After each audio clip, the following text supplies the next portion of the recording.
Сәлем достар, бүгін чизкейк дайындаймыз. Печеньені блендермен ұсақтап, оған сары май құйып, тағы да блендермен араластырамыз.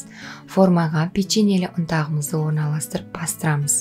1 сағат тоңазытқышқа салып қоямыз. Желатинді суық суға салып, 15 минут қойып қойыңыз. Жұмыртқа мен қантты аппақ түске еніп, көтерілгенше миксермен шайқаймыз.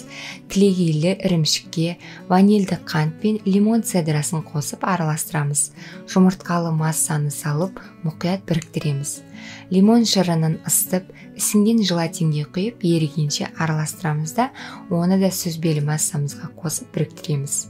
Бөлек ыдыста суық кілегейді қоюланғанша шайқап, сүзбелі қоспамен араластырамыз.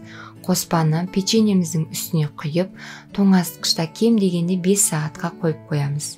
Джемнің 1/4 бөлігін ыстып, желатинді ерітеміз де джемнің қалған бөлігімен қосамыз. 30 минут тоңазытқышта қалдырамыз. Керемет тортымыз дайын болды. Еш қиындық туғызбайды, тек ықыласпен, жақсы көңіл-күймен істесеңіз болғаны. Жақындарыңызды қуантып, жасап беруге кеңес беремін. Астарыңыз дәмді болсын.